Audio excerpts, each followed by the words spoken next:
आज के क्लास में हम लोग स्टार्ट करने जा रहे हैं अपने क्लास 6 के साइंस में एक और नया चैप्टर नंबर 5। चैप्टर का नाम है सेपरेशन ऑफ सबस्टांसेस।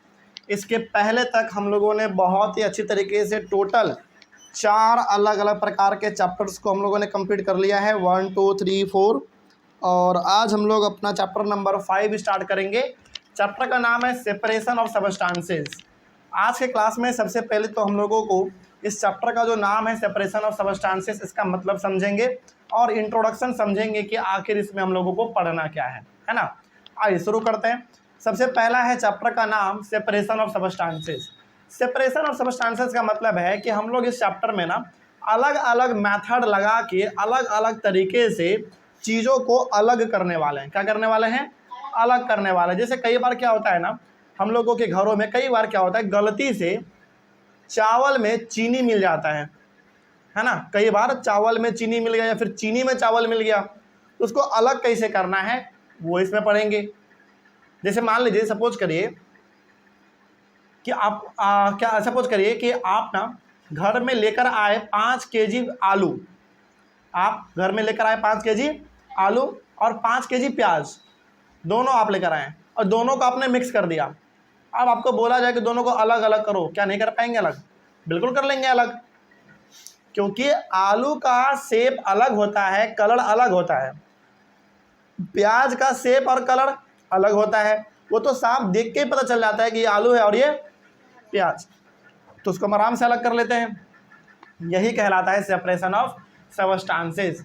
तो इस चैप्टर में हम लोग यदि कोई चीज़ गलती से या फिर जानबूझ के मिक्स कर दिया गया है, उसको मिला दिया गया है, तो उसको हम लोग अलग कैसे करेंगे, सेपरेट कैसे करेंगे, वही हम लोग इस चैप्टर में पढ़ने वाले हैं। होता है ना कई बार गलती से चावल में चीनी मिल गया या चावल में दाल मिल गया गलती से, है ना, ऐसा होता है कई बार। तो उसको अलग कैसे करेंगे हम लोग, यही इसमें हम लोग चैप्टर में पढ़ने वाले हैं। चैप्टर का नाम है सेपरेशन ऑफ सबस्टांसेस। क्या चैप्टर का जो नाम है उसका मतलब समझ में आया? चैप्टर का नाम सिंपल सा सेपरेशन ऑफ सबस्टांसेस, जिसमें हम लोग अलग अलग प्रकार के सबस्टांस यदि मिक्स हो गया है गलती से या फिर जानबूझ के मिल गया है, मिक्स हो गया है, उसको सेपरेट कैसे करेंगे, अलग कैसे करेंगे, वही हम लोग इसमें पढ़ने वाले हैं। ठीक है, आइए उसके बाद है हमारा इंट्रोडक्शन। इंट्रोडक्शन में हम लोग सबसे पहले पढ़ेंगे मिक्सचर, डेफिनेशन ऑफ मिक्सचर। क्या होता है मिक्सचर? यहाँ पे ना वो मिक्सचर खाने वाला नहीं है मिक्सचर, ध्यान रखिएगा, जो हम लोग दुकान से खरीदते हैं हाँ वो वाला नहीं। यहाँ पे मिक्सचर का मतलब अलग है, ठीक है। हाँ मतलब इसमें जो हम लोग मिक्सचर जो मार्केट से खरीद के खाते हैं ना, जिसको हम लोग आम भाषा में क्या बोलते हैं, दालमोट भी बोल देते हैं, है ना, तो वो वाला यहाँ पे नहीं है। यहाँ पे मिक्सचर अलग वाला है। क्या है वो समझिए। आइए, A mixture is a combination of 2 or more substances that mix together without any chemical reaction taking place। जब आप 2 या 2 से ज़्यादा अलग अलग प्रकार के चीज़ों को मिक्स कर देते हैं तो वही हो जाता है हमारा मिक्सचर। जैसे एग्जांपल के तौर पे आपने चीनी में चावल को मिला दिया, आपने चीनी में चावल को मिला दिया तो क्या बन गया बताओ? मिक्सचर बन गया, है ना। उसी प्रकार से मतलब जब भी आप कोई भी 2 या 2 से ज़्यादा अलग अलग प्रकार के चीज़ों को आप मिक्स कर देते हैं, ऐसे हाथों से मिला देते हैं, तो वो हमारा कहला जाता है मिक्सचर। अच्छा एक बात बताइए, जो हम लोग जो मिक्सचर खाते हैं, जिसको हम लोग दालमोट भी कहते हैं, क्या उस मिक्सचर में अलग अलग प्रकार का चीज़ नहीं मिला हुआ रहता है? बादाम रहता है ना, फिर से मूंग रहता है, फिर से सेव रहता है, और क्या क्या रहता है, फिर से नमक भी रहता है, मिर्च भी रहता है, मसाला भी रहता है। इन सभी प्रकार के चीज़ों को मिलाया गया तो क्या बना? क्या बना? मिक्सचर बना। तो उसका नाम मिक्सचर ऐसे नहीं पड़ा है, मिक्सचर उसका नाम इसलिए पड़ा है क्योंकि उसमें बहुत सारी चीज़ें क्या है, मिक्स है। तो मिक्सचर का सिंपल सा मतलब समझिएगा, जब आप 2 या 2 से ज़्यादा अलग अलग प्रकार के चीज़ों को आपस में मिक्स कर देते हैं, वही कहलाता है मिक्सचर। और जो हम लोग मिक्सचर खाते भी हैं, जिसको हम लोग दालमोट कहते हैं, वो भी तो वही चीज़ होता है। उसमें दाल होता है, मूंग होता है, नमक, मिर्च, है ना, ये सब चीज़ मिक्स क्या रहता है उसमें, तभी जाकर वो अपना आपको चटपटा और नमकीन लगता है, तो वो भी मिक्सचर का एग्जाम्पल है। ठीक है, तो मिक्सचर का सिंपल सा मतलब क्या हो गया? 2 या 2 से ज़्यादा अलग अलग प्रकार के चीज़ों को मिक्स कर देना आपस में, वही कहलाएगा मिक्सचर। ठीक है, उसके बाद without any chemical reaction taking place. Chemical reaction का मतलब है कि उसमें कुछ भी आपको केमिकली नहीं करना, मतलब कोई भी केमिकल नहीं मिलाना है मिक्स करने के लिए, गर्म भी नहीं करना है, ठंडा भी नहीं करना है, कुछ नहीं करना है, बस ऐसे ही मिला देना हाथ से, वही कहलाएगा हमारा मिक्सचर। आगे, the substances to be separated may be particles of different sizes और मटेरियल्स। अच्छा एक बात बताइए, एक बताओ, जब मिक्सचर हमारा तैयार होता है, एक बात और चलिए एग्जाम्पल समझते हैं, जो अभी तुरंत हमने एग्जाम्पल दिया था अभी आपको, आप 5 केजी आलू खरीद के लेकर आए हैं और 5 केजी प्याज खरीद के लेकर आए हैं, आप दोनों को आपने आपस में मिक्स कर दिया, आलू को भी और प्याज को भी आपने मिक्स कर दिया, तो बताओ क्या ये मिक्सचर कहलाएगा? बिल्कुल कहलाएगा। और यदि इसको अलग करने के लिए बोला जाए आपको, तो क्या अलग कर लेंगे? बिल्कुल कर लेंगे, क्योंकि आलू का शेप, कलर सब अलग होता है, प्याज का शेप, कलर सब क्या होता है? अलग होता है। तो वो देख के पता चल जाता है कि हाँ ये आलू है इसको अलग करो, ये प्याज है इसको अलग करो। तो जब मिक्सचर हम लोग बनाते हैं, जब भी कोई चीज़ हम लोग आपस में मिक्स करते हैं, तो वो अलग प्रकार के साइज का हो सकता है, अलग कलर का हो सकता है ना, तो उसको हम लोग कहते हैं मिक्सचर। और उसको आसानी से देख के आप पहचान सकते हैं कि ये क्या है और ये क्या है, ठीक है। जैसे आपने क्या किया, चावल में चीनी मिला दिया, तो क्या चावल और चीनी एक ही प्रकार का होता है क्या? एक ही दिखता है क्या? बिल्कुल भी नहीं। यदि चावल में चीनी मिलाया गया है और आपको अलग करने के लिए बोला जाए उसको, तो चुन चुन के आप अलग कर लोगे। क्यों अलग कर पा रहे हैं? क्योंकि चावल अलग दिखता है, चीनी अलग दिखता है, आपको साफ दिख जाएगा कि हाँ ये चावल है और ये चीनी है। तो जब मिक्सचर तैयार होता है, तो उसमें जिस चीज़ को आप मिक्स करते हैं उसका साइज अलग होता है, उसका कलर अलग होता है, इसलिए आप उसको आसानी से अलग अलग कर पाते हैं, सेपरेट कर पाते हैं, ठीक है। वही बात यहाँ पे लिखा गया था। आगे, दिस में be in any 3 states of matter, that is solid, liquid और गैस। मिक्सचर क्या लगता है आपको, केवल सॉलिड हो सकता है? नहीं, मिक्सचर जो है वो सॉलिड भी हो सकता है, लिक्विड भी हो सकता है और गैस भी हो सकता है। जैसे मान लीजिए आपने चावल में चीनी मिला दिया, गलती से मिल जाता है कई बार हम लोग के घरों में, और दुकान में तो खास करके मिल जाता है। दुकान में जो बड़े बड़े दुकान होते हैं, जो कि चावल चीनी, जो ग्रोसरी के दुकान होते हैं, जिसमें कि आपको किराना का दुकान, मतलब किराना का सामान मिलता है, वहाँ पे तो कई बार जो सामान बेचते हैं उनसे कई बार गलती से चावल में चीनी मिल जाता है या फिर चीनी में चावल मिल जाता है, कई बार गलती से मिल जाता है, ऐसा हो जाता है कई बार। तो मिक्सचर केवल सॉलिड नहीं हो सकता है, लिक्विड भी होता है। चलो एग्जांपल लेते हैं, बात नहीं, पहला एग्जांपल सॉलिड का लेते हैं। आपने चावल में चीनी को मिला दिया, मिक्सचर बन गया, ये किसका एग्जांपल है? सॉलिड का एग्जांपल है। अब आपने क्या किया, पेट्रोल में आपने पानी मिला दिया, ये भी मिक्सचर है हमारा, ये भी क्या है? मिक्सचर है। लेकिन कैसा मिक्सचर है, सॉलिड या लिक्विड? लिक्विड है, क्योंकि पानी और पेट्रोल कैसा होता है? लिक्विड होता है। उसके बाद आपने पढ़ा होगा air is a mixture of gases, हवा जो है वो भी क्या है? अलग अलग प्रकार के गैस का मिक्सचर है। जैसे हवा में ऑक्सीजन भी है, नाइट्रोजन भी है, कार्बन डाइऑक्साइड, हाइड्रोजन, हर प्रकार का गैस है। तो ये भी मिक्सचर हुआ कि नहीं हुआ, बताओ फिर? बिल्कुल। तो मिक्सचर 3 प्रकार के हो सकते हैं, सॉलिड, लिक्विड और गैस। सॉलिड का एग्जांपल दिया हमने, चावल में चीनी मिला दो, सॉलिड का एग्जांपल हो गया मिक्सचर वाला।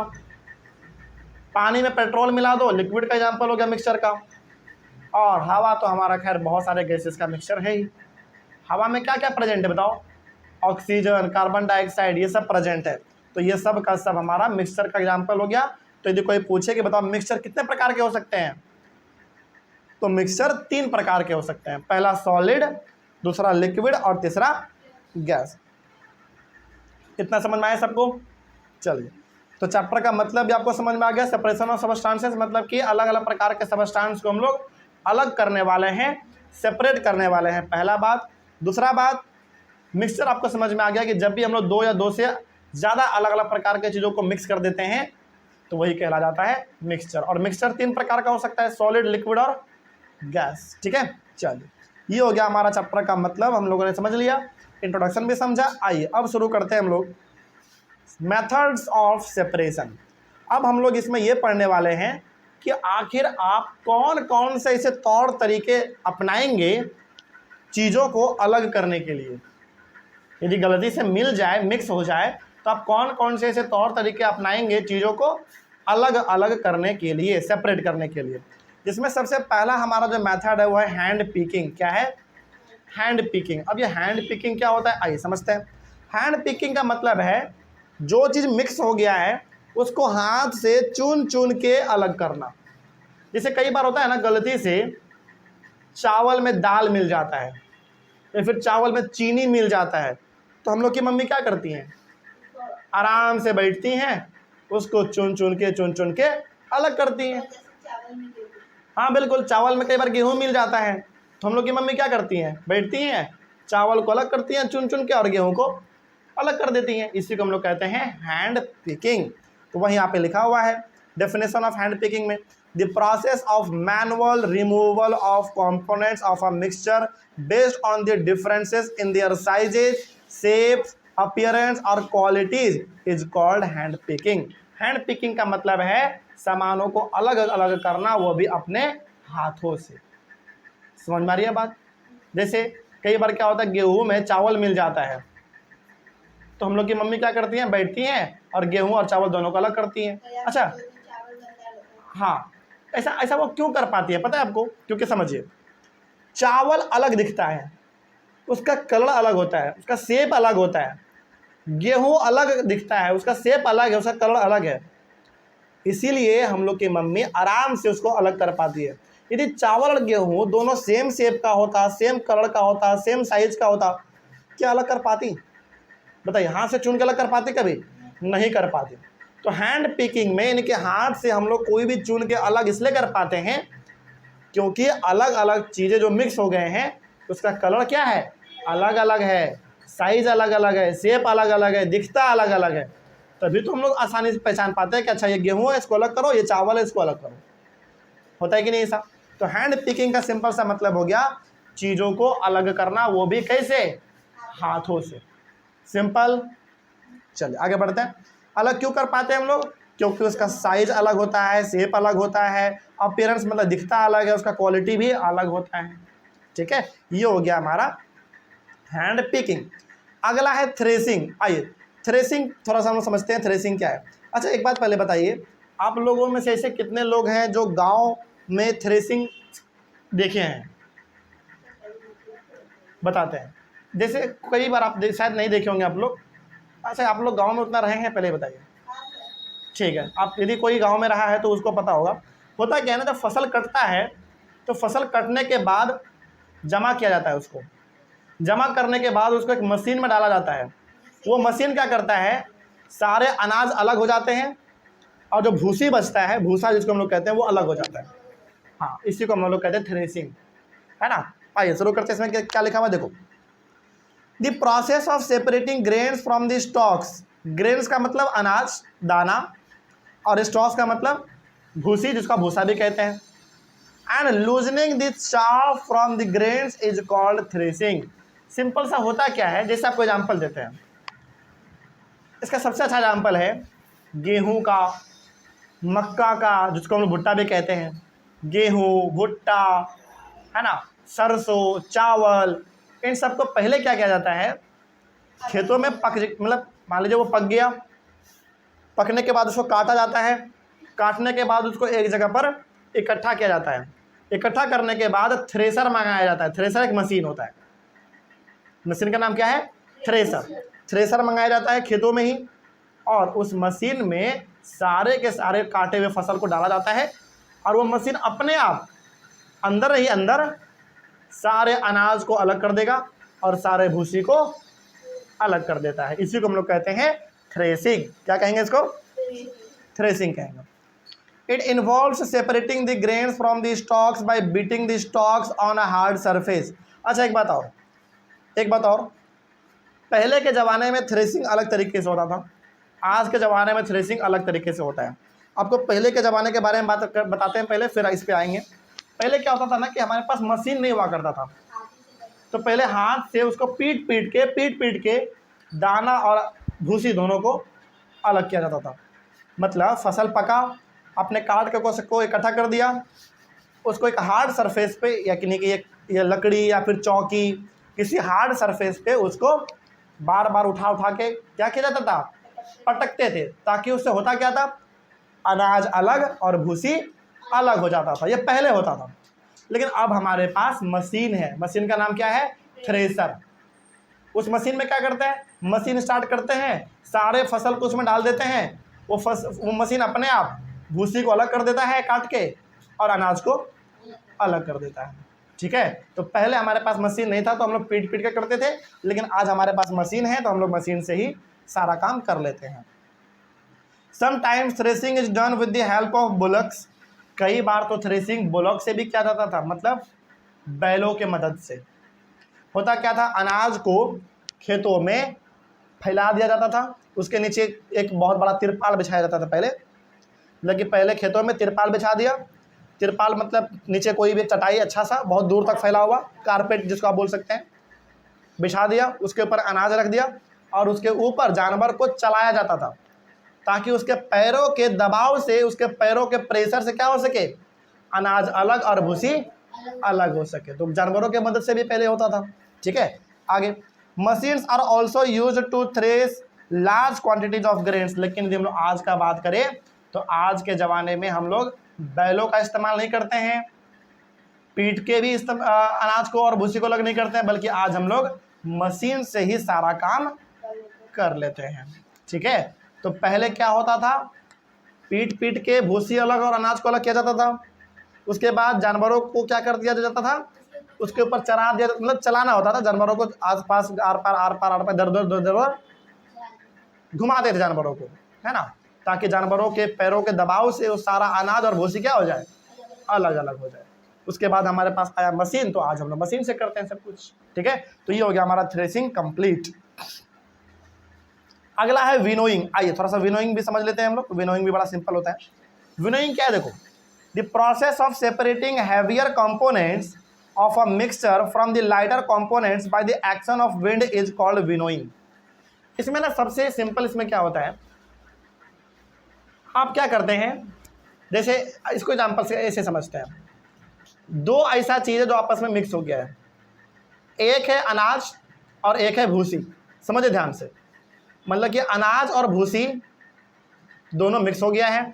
आपको करना क्या है, अनाज और भूसी दोनों को अलग करना है। तो हम लोग क्या करते हैं, एक कुर्सी पे चढ़ते हैं, कुर्सी पे चढ़ते हैं और एक टोकरी में पूरा वो अनाज ले लेते हैं जिसमें भूसी मिला हुआ है, हाथ ऊपर करके धीरे धीरे उसको नीचे गिराते हैं और बगल में पंखा चला देते हैं। यदि हवा नहीं चल रहा होता है तो पंखा चला देते हैं, और जिधर से हवा चल रहा होता है उसके अपोजिट डायरेक्शन में सारा भूसी उड़ जाता है और नीचे केवल क्या गिरता है, अनाज। यानी कि यदि कोई भारी सामान है उसमें तो वो नीचे गिर जाता है। समझ में आ रही है बात? जो आप लोगों में से गांव में रहे होंगे वो इस चीज़ को फील भी किए होंगे। होता क्या है ना, समझिए इसको ऐसे इस तरीके से समझिए। बेसिकली होता क्या है कि आप एक टोकरी में पहले वो अनाज लेते हैं जिसमें भूसी मिला हुआ है, जिसको अलग करना चाहते हैं आप, उस टोकरी में आपने लिया। उसके बाद हम लोग एक कुर्सी पे चढ़ जाते हैं। कुर्सी पे चढ़ने के बाद उस टोकरी को हाथ से ऊपर करते हैं और धीरे धीरे धीरे धीरे अनाज को नीचे गिराते हैं। हवा चलने के वजह से जो हल्का उसमें सामान होता है, जैसे भूसी हल्का होता है, तो हवा चलने की वजह से दूर भाग जाता है और अनाज भारी होने की वजह से नीचे गिर जाता है। तो इस तरीके से हमारा विनोइंग काम करता है। समझ में आ रही है बात? अगला है, this method is commonly use by farmers to separate lighter husk particles from heavier seeds of grain. इस मेथड का ज़्यादातर इस्तेमाल कौन करते हैं? किसान करते हैं। किस चीज़ के लिए करते हैं? यदि भूसी में अनाज मिक्स हो गया है, गलती से मिल गया है, तो अनाज को अलग और भूसी को अलग करने के लिए किसान इस मेथड का इस्तेमाल करते हैं। टोकरी में ले लेते हैं पूरा अनाज जिसमें भूसी मिला हुआ होता है, एक कुर्सी पर चढ़ जाते हैं और जिधर हवा चल रहा होता है उसके अपोजिट डायरेक्शन में, जैसे मान लीजिए हवा ईस्ट से वेस्ट की ओर आ रहा है, तो भूसी भी हमारा किधर जाएगा? वेस्ट की ओर चल जाएगा, है ना। और जितने भी भारी अनाज है वो सब नीचे गिर जाएगा। इस तरीके से भूसी भी अलग हो गया और अनाज भी अलग हो गया।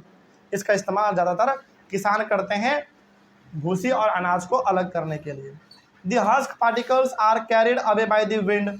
जो हस्क पार्टिकल है, मतलब कि जो हल्का पार्टिकल है, जो कि भूसी वाला पार्टिकल है, वो हवा के साथ उड़ जाते हैं। वो हवा के साथ उड़ जाएगा और अनाज नीचे जाके बैठ जाएगा। The seeds of grain get separated and form a heap near the platform for winnowing. और आप कुछ देर के बाद देखेंगे कि नीचे पूरा का पूरा एक टाल बन चुका होता है अनाज का। और दूर में देखेंगे तो वहाँ पे क्या जमा हो चुका होता है, भूसी जमा हो चुका होता है। यानी कि आपके जस्ट नीचे अनाज इकट्ठा हो गया सारा, और कुछ दूर के बाद आप देखेंगे तो कुछ दूर में आपका जो भूसी था वो भी जाकर वहाँ पे इकट्ठा हो गया।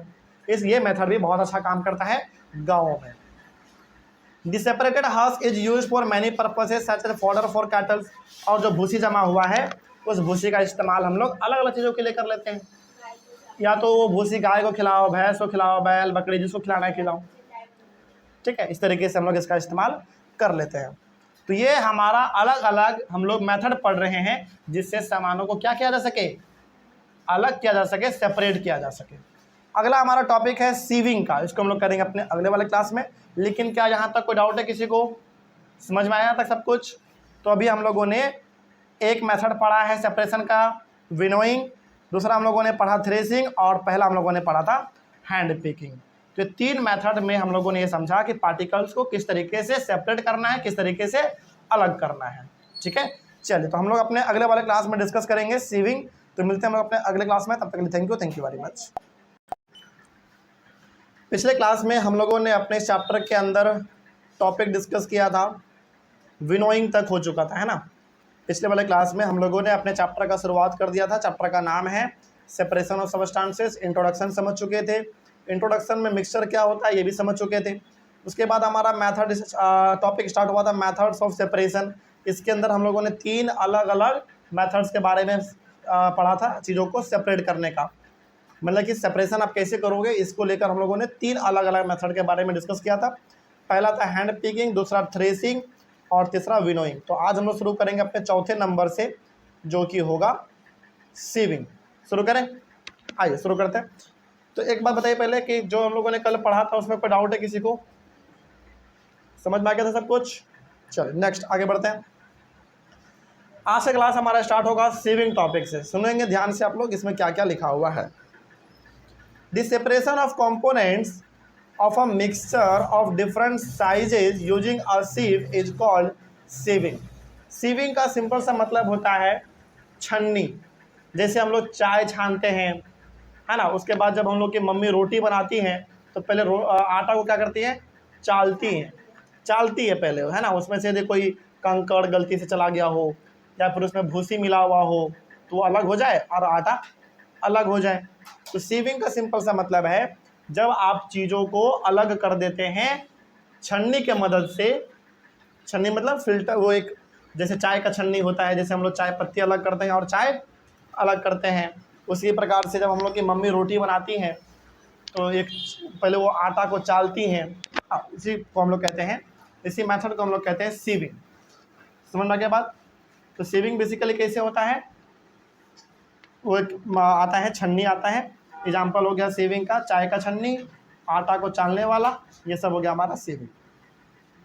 तो यहाँ पे लिखा हुआ था कि this separation of components of a mixture of different sizes using a sieve is called sieving. जब आप किसी मिक्सचर से चीज़ों को अलग करते हैं, मतलब कि जब आप चीज़ों को सेपरेट करते हैं, अलग करते हैं, वो भी एक छन्नी का इस्तेमाल करके। सीविंग का मतलब वही होता है, छन्नी कह लो आप, चालनी कह लो, जो भी कह लो सब सही है। इसी मेथड को हम लोग कहते हैं सीविंग। आगे, sieving allows the fine flour particles to pass through the holes of the sieve while the bigger impurities remain on the sieve. जैसे हम लोग जब आटा को चालते हैं तो जो बड़े पार्टिकल होते हैं आटा में मिले हुए, जैसे कंकड़ हो गया, गलती से कई बार आटा में भी कंकड़ चल जाता है और उसमें बड़े बड़े पार्टिकल जो भूसी के होते हैं वो सब छन्नी में ही रह जाता है, और जो आटा हमारा होता है वो बहुत पतला होता है, महीन होता है, तो वो नीचे गिर जाता है। इससे क्या हुआ, आटा अलग, भूसी अलग हो गया। आगे, sieving is also use extensively at construction sites to remove pebbles from red sand. जैसे जब हम लोग का घर बनता है या फिर कोई बिल्डिंग वगैरह बनता है तो वहाँ पर आप देखते होंगे सैंड यानी कि बालू को भी चाला जाता है। देखते होंगे आप लोग, बालू को भी चाला जाता है, मतलब कि जितने भी बालू में कंकड़ पत्थर बड़े बड़े हैं उनको अलग किया जाता है और केवल बालू नीचे रह जाता है। हाँ, क्योंकि मसाला जब बनता है तो उसमें कंकड़ पत्थर नहीं आना चाहिए, है ना, नहीं तो फिर मसाला बेकार हो जाता है, बिगड़ जाता है फिर वो, और वो अच्छी तरीके से फिर घर बन नहीं पाएगा। हाँ बिल्कुल सही बात है, ठीक है। तो वही बात यहाँ पे लिखा हुआ है कि जब हम लोग छन्नी चालनी, जो भी आप कह लीजिए। आप लोग क्या बोलते हैं अपने घर में? चालनी, जो भी कह लीजिए, चालनी बोलो, है ना, फिर से छन्नी बोलो, जो भी आप कह लीजिए सब सही है। तो जब इस चीज़ के मदद से हम लोग सामानों को अलग करते हैं, चीज़ों को सेपरेट करते हैं, ये प्रोसेस, ये मेथड हमारा क्या कहलाता है? सीविंग कहलाता है। सीविंग का यूज हम लोग कहाँ कहाँ देखते हैं? चाय को छानने में करते हैं, फिर से आटा को चालने में करते हैं, कंस्ट्रक्शन साइट्स पे बालू को चालने में करते हैं, ताकि कंकड़ पत्थर अलग और बालू अलग हो जाए। तो यहाँ पे हो गया हमारा सीविंग। अगला है हमारा सेडिमेंटेशन, डिकेंटेशन एंड फिल्ट्रेशन। इसमें 3 चीज़ है और तीनों अलग अलग चीज़ है, ध्यान से समझिएगा इसको। आइए समझते हैं पहले सेडिमेंटेशन क्या होता है, फिर समझेंगे डिकेंटेशन क्या होता है, और लास्ट में समझेंगे फिल्ट्रेशन क्या होता है। ठीक है, आइए शुरू करते हैं। सबसे पहला है सेडिमेंटेशन। देखो क्या लिखा हुआ है इसमें, when the heavier component in a mixture settles after water is added to it, the process is called sedimentation। जैसे आप इसको ऐसे समझिए, सिंपल सा, कोई चीज है जो कि पानी में मिला हुआ है, क्या है? कोई ऐसा गंदा वाला चीज है जो कि पानी में मिला हुआ है। जब आप उस पानी को कुछ देर के लिए छोड़ देते हैं ना, खाली छोड़ देते हैं, उसमें उस पानी को आप डिस्टर्ब नहीं करते हैं, तो आप देखते होंगे जो भारी भारी सामान होता है उस पानी में, भारी चीज़ है, वो जाके नीचे बैठ जाता है। देखा कभी आप लोगों ने? जैसे एक काम करिए, गिलास लीजिए, एक गिलास लीजिए, उस गिलास में मिट्टी मिला दीजिए। चलो मिट्टी यदि आपको नहीं समझ में आ रहा है तो सिंपल से बालू मिला दो। एक गिलास लीजिए, उस गिलास में पानी लीजिए और उस पानी में बालू मिला दीजिए, सैंड मिला दीजिए और उसको घोल दीजिए। घुलने के बाद आप देखेंगे 2 मिनट 3 मिनट यदि आप छोड़ देंगे उसको खाली, तो आप देखेंगे जो भारी वाला सैंड है, जो भारी वाला बालू है, वो कहाँ चल जाएगा? नीचे जाके बैठ जाएगा। ये प्रोसेस कहलाता है सेडिमेंटेशन।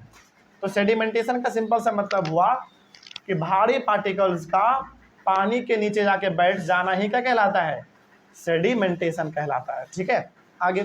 तो पानी में जो भारी पार्टिकल्स होता है वो जाके नीचे बैठ जाता है, इसी प्रोसेस को हम लोग कहते हैं सेडिमेंटेशन। आगे अगला है डिकेंटेशन। ये क्या होता है? देखो, when the water along with the dust, when the water is removed, this the process is called decantation. अब देखो हुआ क्या, सारा बालू जाके नीचे बैठ गया है। बालू जब नीचे बैठ गया तो ऊपर में क्या है? बस पानी। अब आप पानी को बाहर निकाल लो, ऊपर का पानी बाहर निकाल लो, ये प्रोसेस कहलाएगा डिकेंटेशन। तो पहला आपने क्या किया, जैसे मान लीजिए गलती से पानी में, जैसे मान लो गलती से आपने पानी में क्या मिला दिया? बालू मिला दिया, और आप उसको साफ करना चाहते हैं, अलग करना चाहते हैं, बालू अलग और पानी अलग करना चाहते हैं आप।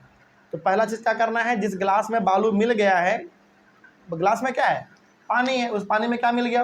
बालू, यानी कि सैंड मिल चुका है, मिक्स हो चुका है। अब आप उसको साफ करना चाहते हैं, सेपरेट करना चाहते हैं, अलग करना चाहते हैं। तो पहला काम आपको जो करना है वो ये कि उसको कुछ देर के लिए खाली छोड़ देना है। तो जो भारी वाले पार्टिकल्स होंगे वो जाके नीचे बैठ जाएगा, ये प्रोसेस कहलाएगा सेडिमेंटेशन। और जब एक बार बालू जाके नीचे बैठ गया तो अब आप उस पानी को बाहर निकाल लीजिए, ये प्रोसेस क्या कहलाएगा? डिकेंटेशन। मतलब बालू नीचे बैठना सेडिमेंटेशन कहलाएगा। बालू का पानी के नीचे जाके बैठ जाना सेडिमेंटेशन कहलाएगा। जब एक बार बालू नीचे बैठ गया तो ऊपर का पानी क्या कर लेना है? निकाल लेना है, ढाल के उसको बाहर निकाल लेना है, ये हमारा कहला गया डिकेंटेशन। अगला है filtration. Filtration is a physical process which is used for the separation of solid suspended in liquids by putting a device called a filter through which only the liquid can pass। Example आपका T. अच्छा, आप एक बार बताइए, बहुत सोच समझ के बताइएगा, गिलास में बालू मिला हुआ था, उसको आपने कुछ देर के लिए खाली छोड़ दिया, सारा बालू जाके नीचे बैठ गया गिलास में, वो हमारा कहला गया सेडिमेंटेशन। सारा बालू जाके नीचे बैठ गया, उसके बाद ऊपर में जो पानी है उसको आपने बाहर निकाल दिया, वो कहला गया डिकेंटेशन। लेकिन एक बात बताइए, जो आपने पानी निकाला, क्या वो पानी पूरी तरीके से साफ है? हालांकि बालू जाके नीचे बैठ गया है, उसके बाद आपने पानी निकाला, लेकिन क्या वो पानी बिल्कुल साफ है क्या, पीने लायक? नहीं, अभी भी वो पानी साफ पीने लायक नहीं बना है। बना है क्या? नहीं बना है। तो अब आप क्या करोगे, एक लोगे फिल्टर। फिल्टर हमारे घरों में भी होता है, फिल्टर पेपर भी होता है। तो अब आप करिए, दूसरा गिलास लीजिए, उस गिलास के ऊपर फिल्टर पेपर रख दीजिए और उस फिल्टर पेपर के ऊपर धीरे धीरे वो पानी नीचे गिराइए तो आप देखेंगे कि केवल साफ पानी आपका गिलास में जाएगा और फिल्टर पेपर में सारा धूल मिट्टी जो भी था वो वहीं पे अटक जाएगा। अब जाके आपका पूरा का पूरा पानी साफ होगा। तो यदि मान लीजिए गलती से गिलास में पानी था और उसमें मिट्टी धूल बालू यदि चला गया है तो उसको साफ करने का, सेपरेट करने का हमारे पास 3 मेथड है। पहला क्या करोगे, सेडिमेंटेशन। सेडिमेंटेशन में क्या करेंगे हम लोग, जिस गिलास में पानी था उसमें जो बालू मिल गया है उसको कुछ देर के लिए खाली छोड़ देंगे। खाली मतलब कुछ डिस्टर्ब नहीं करेंगे उसको, बस जैसा का तैसा उसको रख देंगे, चुपचाप पड़े रहने देंगे। सारे भारी वाले पार्टिकल्स यानी कि बालू जाके नीचे बैठ जाएगा, वो हमारा कहला गया सेडिमेंटेशन। बालू जब एक बार नीचे बैठ गया तो ऊपर का पानी हम लोग बाहर निकाल लेंगे, वो कहला गया डिकेंटेशन। लेकिन जो पानी आपने बाहर निकाला क्या वो पूरी तरीके से साफ है? नहीं है, पूरी तरीके से वो साफ नहीं है। तो अब हम लोग क्या करेंगे, एक दूसरा गिलास या फिर कोई दूसरा बर्तन लेंगे, उसके ऊपर फिल्टर पेपर रख देंगे और उस फिल्टर पेपर के ऊपर हम वो पानी अब डालेंगे तो वो सारा का सारा पानी नीचे जाएगा, बिल्कुल क्या हो जाएगा, साफ हो जाएगा। और फिल्टर पेपर में क्या रह जाएगा, अटक गया जाएगा, गंदगी अटक जाएगा। तो 3 मेथड हम लोगों को करना पड़ता है किसी भी प्रकार के चीज़ों को साफ करने के लिए, खास करके उस प्रकार के चीज़ों को साफ करने के लिए जो कि गलती से पानी में मिल गया है। ठीक है, आगे अगला, a filter paper one such filter that had very fine pores in it. तो इस पानी को साफ करने के लिए हम लोग क्या कर सकते हैं, फिल्टर पेपर का इस्तेमाल कर सकते हैं। हालांकि फिल्टर भी आता है हमारे घरों में, उससे भी आप पानी साफ कर सकते हैं। हाँ, यदि मान लीजिए आपके पास फिल्टर नहीं है तो फिर आप फिल्टर पेपर से भी पानी को साफ कर सकते हैं। यानी कि फिल्टर पेपर को रखना है किसके ऊपर, एक बर्तन के ऊपर रख देना है और उस फिल्टर पेपर के ऊपर धीरे धीरे पानी को डालना है। तो साफ पानी आपका बर्तन में जमा हो जाएगा और फिल्टर पेपर में धूल मिट्टी गंदगी जो भी है वो वहाँ पे जमा हो जाएगा। इस तरीके से आपका धूल मिट्टी भी अलग हो गया और पानी भी अलग, यानी कि साफ हो गया। ठीक है, अगला, तो फिल्टर पेपर में क्या होता है, बहुत ही छोटा छोटा छेद होता है। इतना छोटा छेद होता है कि उससे केवल पानी ही पास हो सकता है, धूल मिट्टी गंदगी पास नहीं हो सकता है। और filter paper folded in the form of a cone is fixed in onto a funnel. यहाँ पे सिंपल सा है कि उस फिल्टर पेपर को आप एक कोन के जैसा बना लीजिए, उसको बर्तन के ऊपर या फिर ग्लास के ऊपर रखिए और उस कोन में पानी को डालिए, सारा पानी केवल साफ होकर नीचे गिरेगा और उस कोन में जो फिल्टर पेपर है हमारा उसमें सारा गंदगी फंस जाएगा। ठीक है, आगे, the mixture is then poured on the filter paper. उसके बाद आप फिल्टर पेपर पे उस गंदे वाले पानी को डालेंगे तो सारा पानी साफ हो जाएगा। ठीक है, solid particles in the mixture do not pass through it and remain on the filter. तो जो सॉलिड पार्टिकल होगा, सॉलिड पार्टिकल का मतलब धूल मिट्टी गंदगी जो पानी में होगा वो फिल्टर पेपर में ही रह जाएगा और फिल्टर पेपर से नीचे क्या गिरेगा, केवल और केवल साफ पानी गिरेगा। तो इस तरीके से हमने पढ़ा सेडिमेंटेशन, डिकेंटेशन और फिल्ट्रेशन, याद रहेगा। तो ये तीनों मेथड हम लोग कब लगाते हैं, तब लगाते हैं जब लिक्विड में कोई सॉलिड चीज़ मिल जाए, जैसे मिट्टी मिल जाए, है ना, बालू मिल जाए, चौक पाउडर मिल जाए, इस प्रकार के चीज़ें यदि मिल जाते हैं उसमें तो हम लोग 3 मेथड इसमें करते हैं। पहला सेडिमेंटेशन, जिसमें हम लोग क्या करेंगे, पानी को कुछ देर के लिए छोड़ देंगे, सारा धूल मिट्टी कहाँ बैठ जाएगा, भारी पार्टिकल्स नीचे बैठ जाएगा, सेडिमेंटेशन कहला गया। एक बार बैठ जाने के बाद पानी को बाहर निकाल लेंगे ऊपर वाला, ये डिकेंटेशन हो गया। पानी जो आपने बाहर निकाला क्या वो पूरी तरीके से साफ है अभी भी नहीं, तो उसको क्या कर देंगे, फिल्टर पेपर से पास करवा देंगे, सारा फिल्टर पेपर से पानी नीचे गिर जाएगा साफ होके और फिल्टर पेपर में क्या अटक जाएगा, बताओ, गंदगी अटक जाएगा, बस हो गया। इस तरीके से हमारा ये काम चलता है। अगला है एवोपरेशन। आइए थोड़ा सा हम लोग एवोपरेशन भी समझ लेते हैं, क्या होता है एवोपरेशन। देखो, the process of conversion of water into its vapour is called evaporation. Evaporation का मतलब है सिंपल सा, वाटर को कन्वर्ट कर देना किसमें, वेपर में। वाटर मतलब क्या है, लिक्विड है, और वेपर मतलब क्या है, गैस है। मतलब कि जब हम लोग वाटर को गैस में कन्वर्ट कर देते हैं, वेपर में कन्वर्ट कर देते हैं, यही प्रोसेस हमारा कहलाता है एवोपरेशन। ध्यान रहेगा इस चीज़ को, याद रहेगा। कहने का सिंपल सा मतलब है कि जब पानी को वेपर में कन्वर्ट कर दिया जाता है, सीधा पानी हमारा क्या होता है बताओ, लिक्विड होता है, और वेपर कैसा होता है, गैस होता है। तो जब आप पानी को गैस यानी कि वेपर में कन्वर्ट कर देते हैं तो इसी प्रोसेस को हम लोग कहते हैं एवोपरेशन। सिंपल है, चलिए बहुत अच्छा। आगे, the process of evaporation takes place continuously whenever water is present. तो जहाँ जहाँ पानी प्रेजेंट होगा, जहाँ जहाँ पानी होगा वहाँ पे क्या होता रहेगा बताओ, एवोपरेशन होता रहेगा। हाँ, वेपर बन के वो ऊपर उड़ता रहेगा पानी, ठीक है, ध्यान रहेगा इस चीज़ को। चलिए अगला, इसके बाद है when sea water is allowed to stand in shallow pits water gets heated by sunlight and slowly turns into water vapour through evaporation. जैसे हमने अभी तुरंत अभी आपको कहा कि जहाँ जहाँ पानी होगा वहाँ वहाँ एवोपरेशन होगा। ये होता कैसे, थोड़ा सा इसके बारे में समझते हैं हम लोग। जैसे हमारा नदी, हमारा समुद्र, तालाब, झील, इस सब में पानी भर भर के होता है। तो जब इसके ऊपर सनलाइट पड़ता है, यानी कि सूरज की रोशनी पड़ती है, तो पानी क्या हो जाता है, गर्म हो जाता है। वो पानी हीट होके क्या बन जाता है, वेपर बन जाता है, गैस बन जाता है। इसी को हम लोग कहते हैं एवोपरेशन। तो बताइए, क्या वो लिक्विड यानी कि क्या वो पानी सीधा वेपर बना? बिल्कुल बना। तो इसी को हम लोग क्या कह देंगे, एवोपरेशन बोल देंगे, सिंपल। तो एक बार मेरा सवाल है आप लोगों से, बड़ा सोच समझ के जवाब दीजिएगा। क्या एवोपरेशन रात में होता है क्या? नहीं होता है। क्यों नहीं होता रात में एवोपरेशन? बिल्कुल, क्योंकि रात में सनलाइट होता नहीं है, और जब रात में सनलाइट है ही नहीं तो पानी को गर्म करेगा कौन? समझ आ रही है बात? तो एवोपरेशन का सिंपल सा मतलब है कि जो तालाब में पानी है, झील में पानी है, नदी में है, समुद्र में जो पानी है, इन सभी जगहों पर जो पानी है, इन पानी को सूरज क्या करता है, सूरज यानी कि सनलाइट हीट कर देता है, गर्म कर देता है, और गर्म होने के बाद पानी क्या होने लगता है, एवोपरेट होने लगता है, गैस बन के यानी कि वेपर बन के आसमान में उड़ने लग जाता है। कोई दिक्कत?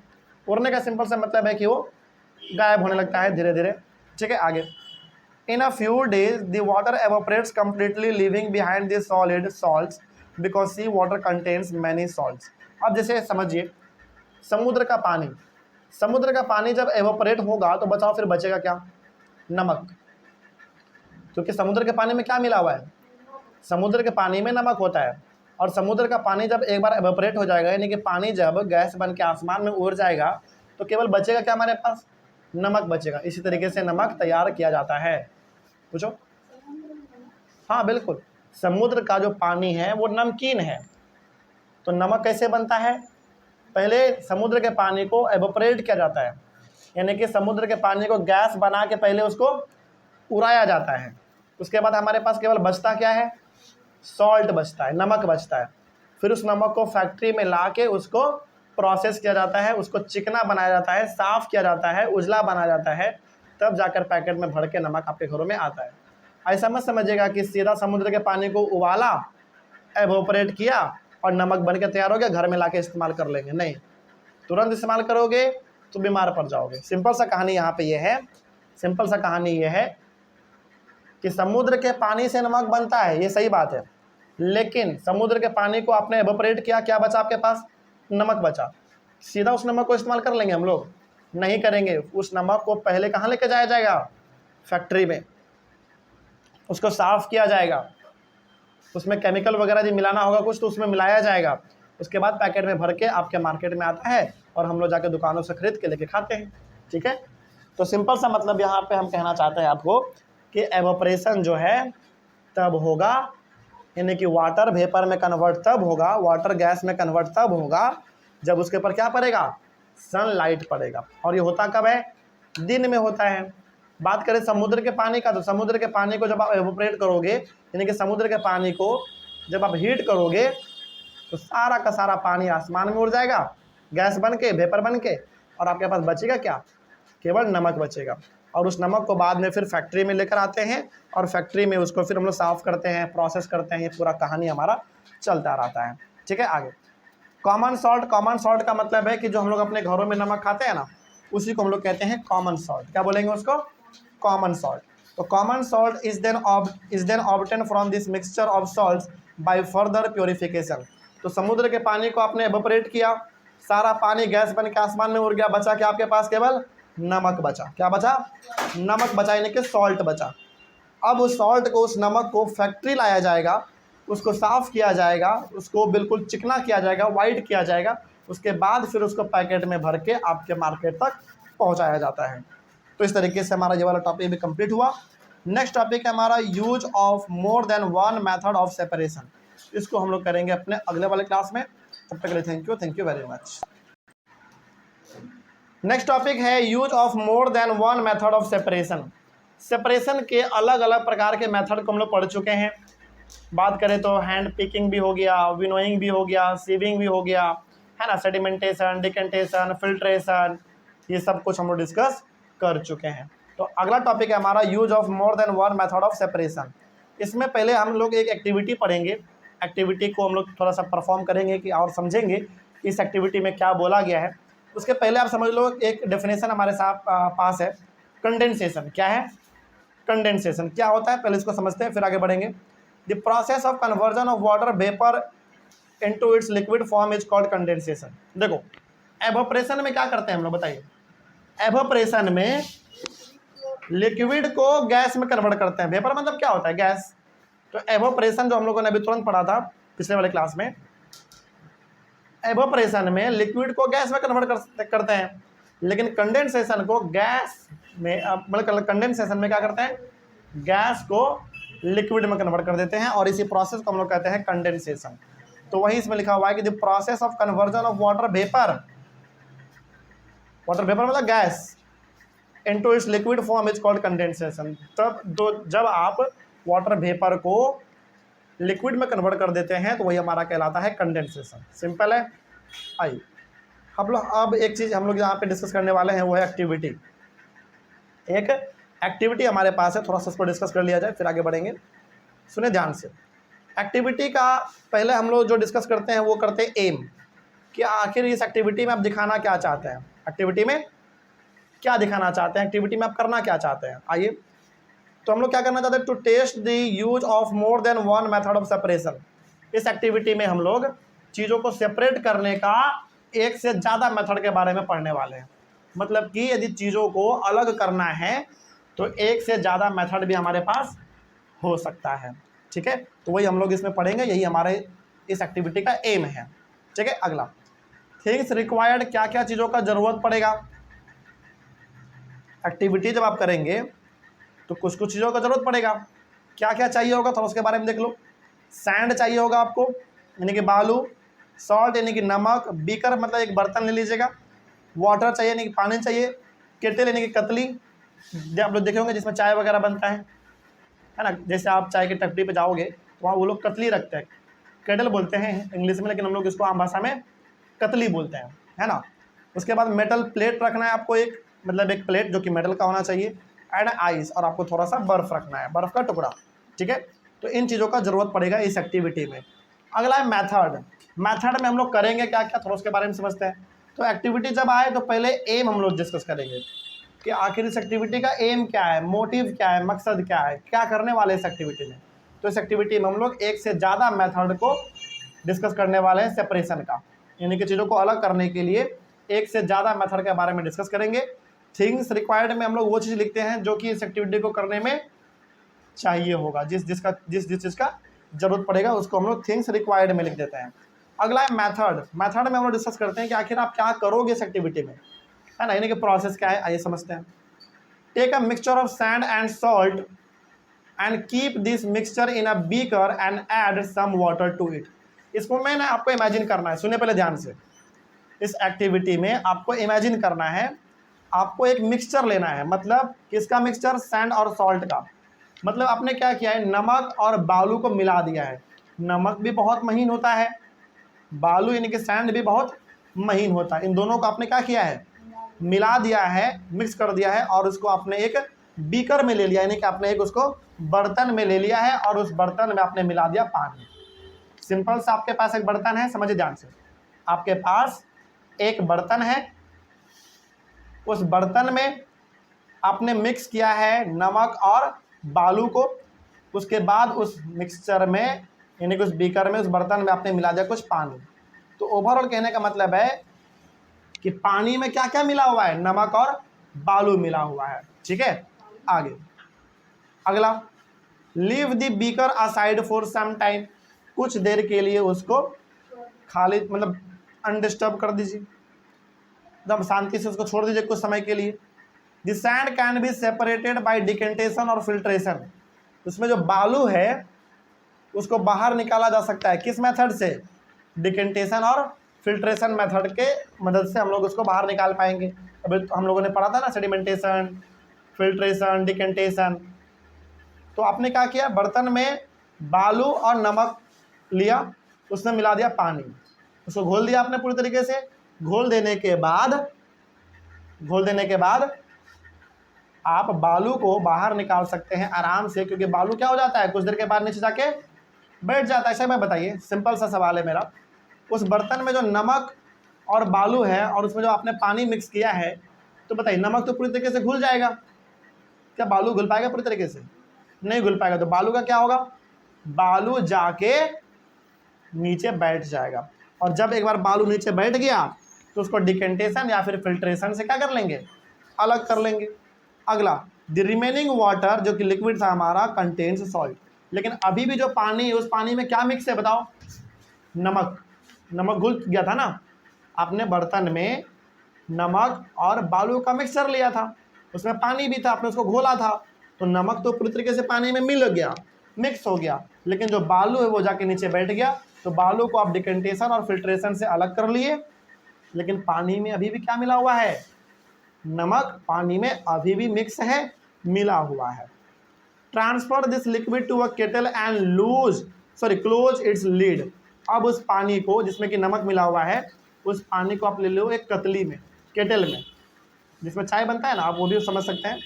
तो उस कतली में आपको वो पानी डाल लेना है जिस पानी में नमक मिला हुआ है, ठीक है।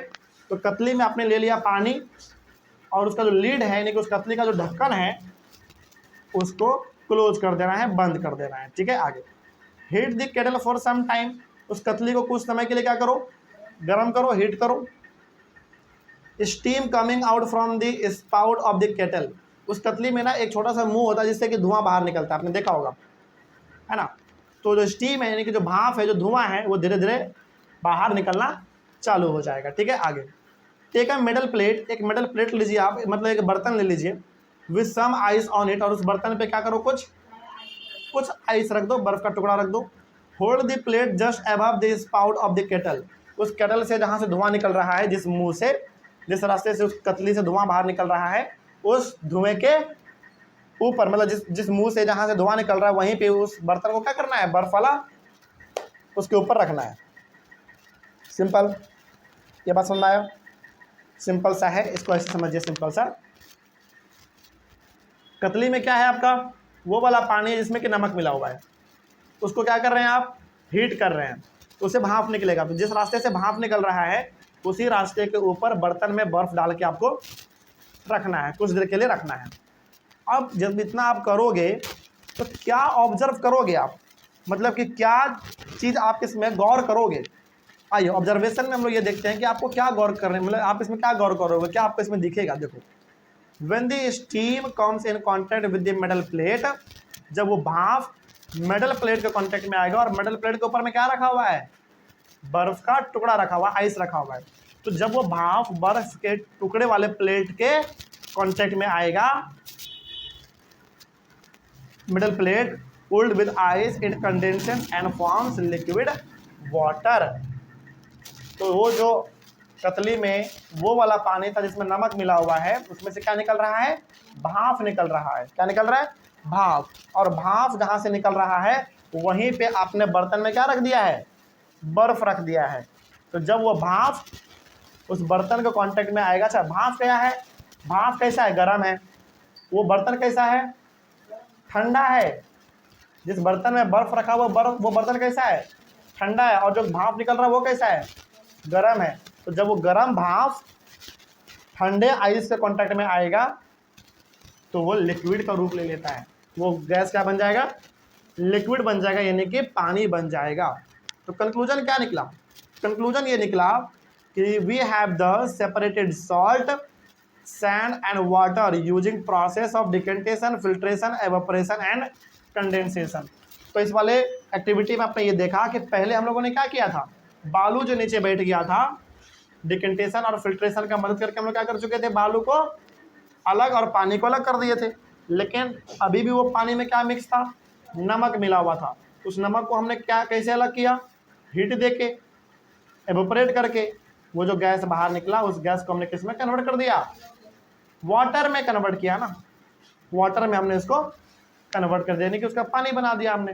तो ओवरऑल पूरा इस एक्टिविटी में यही था कि इसमें आपने एक से ज़्यादा मेथड ऑफ सेपरेशन देखा, मतलब कि चीज़ों को अलग करने का तरीका एक से ज़्यादा इसमें देख लिया। जैसे पहला आपने क्या किया था, एक बर्तन में क्या लिया था, बालू और नमक।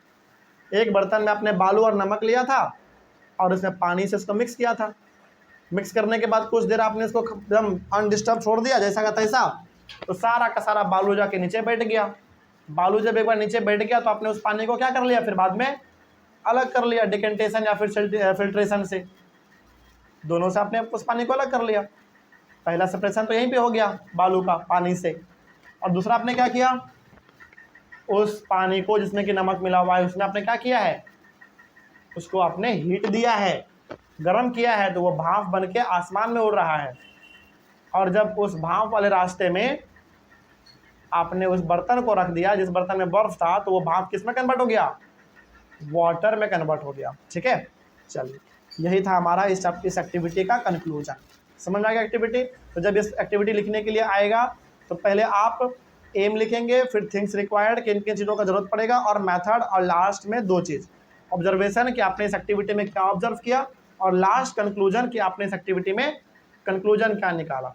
कंक्लूजन हमने इस एक्टिविटी में ये निकाला कि सॉल्ट, सैंड और वाटर, यानी कि नमक, बालू और पानी, तीनों को हमने अलग कर दिया अलग अलग मेथड का इस्तेमाल करके। जैसे डिकेंटेशन और फिल्ट्रेशन तो हम लोगों ने पहले ही इस्तेमाल कर लिया था, हाँ या ना, बिल्कुल। डिकेंटेशन और फिल्ट्रेशन का इस्तेमाल हम लोग पहले ही कर चुके थे बालू को अलग करने के लिए। उसके बाद आपने एवोपरेशन कर दिया, उस पानी को आपने हीट दिया ना, तो उस तरीके से एवोपरेशन हो गया, भाप बन के निकल रहा है आपका धुआं पूरा। और लास्ट में आपने कंडेंसेशन कर दिया। कंडेंसेशन कैसे किया आपने, जहाँ से भाप निकल रहा है वहाँ पर हमने क्या रख दिया, एक प्लेट में बर्फ का टुकड़ा रख दिया। वो जो भाप था जो कि गर्म था, अब वो आइस के कांटेक्ट में आया तो वो कैसा हो गया, पहले भाप था अब कैसा बन गया, लिक्विड बन गया, यानी कि वाटर बन गया। तो एक ही एक्टिविटी में हमने more than 1 method of separation discuss कर लिया। मतलब एक्टिविटी एक ही है लेकिन चीज़ों को अलग करने का तरीका इस एक्टिविटी में क्या देखा आपने, अलग अलग देख लिया। ठीक है, टॉपिक हमारा कंप्लीट होने वाला। अगला है हमारा, can water dissolve any amount of a substance. क्या पानी कितने भी प्रकार के चीज़ों को या फिर कितने भी चीज़ों को डिजॉल्व कर सकता है क्या। मतलब यहाँ पे सवाल यह है कि क्या पानी किसी भी चीज़ को अनलिमिटेड डिजॉल्व कर सकता है, उसमें घोल सकता है क्या, नहीं घोल सकता है। तो आइए हम लोग बात करेंगे सैचुरेटेड सॉल्यूशन पहले क्या होता है, ध्यान से समझेंगे कि डेफिनेशन ऑफ सैचुरेटेड सॉल्यूशन है क्या। देखो, a solution is said to be saturated if it cannot dissolve more than of the substance in it. कहने का मतलब सिंपल सा है कि जब पानी में आप और ज़्यादा मिक्स नहीं कर पाएंगे कोई चीज़, तो वो हमारा कहलाता है सैचुरेटेड सॉल्यूशन। जैसे आप इसको ऐसे समझिए कि आपके पास 1 लीटर पानी है, आपके पास 1 लीटर पानी है और उसमें आप 1 गिलास चीनी ही मिक्स कर सकते हैं, उससे ज़्यादा मिक्स नहीं कर सकते हैं आप, तो वो हो गया हमारा सैचुरेटेड सॉल्यूशन। सिंपल सा है, एक बार फिर से समझिए, यहाँ पे इसका डेफिनेशन भी लिखा हुआ है कि a solution is said to be saturated if it can not dissolve more than of the substance in it. कहने का सिंपल सा मतलब है कि आपके पास 1 लीटर पानी है, 1 लीटर पानी में आपने 1 गिलास चीनी मिक्स किया है। अब आप उसमें और ज़्यादा मिक्स नहीं कर पाएंगे क्योंकि वो कैपेसिटी, वो क्षमता ही पानी का अब नहीं है। तो कहने का मतलब हुआ कि जब आप किसी चीज़ में और ज़्यादा कोई चीज़ मिक्स नहीं कर पाते हैं तो वही कहलाता है सैचुरेटेड सॉल्यूशन। एक बार फिर से बताते हैं क्योंकि इंपॉर्टेंट है, कोई यदि चलते फिरते भी पूछ ले कि बताइए सैचुरेटेड सॉल्यूशन का मतलब क्या है, सिंपल से बताइएगा। सैचुरेटेड सॉल्यूशन का मतलब है कि जब हम लोग पानी में या फिर लिक्विड में उसके लिमिट से ज़्यादा कोई चीज़ डिजॉल्व नहीं कर पाते हैं, उसके लिमिट से ज़्यादा चीज़ जब हम लोग घोल नहीं पाते हैं, उसी को हम लोग कहते हैं सैचुरेटेड सॉल्यूशन। जैसे एग्जांपल समझिए, आपके पास 1 लीटर पानी है बस, क्या 5 केजी चीनी उसमें आप घोल लेंगे 1 लीटर पानी में? 1 लीटर पानी में 5 केजी चीनी घोलना आसान है बात है क्या? बिल्कुल भी नहीं।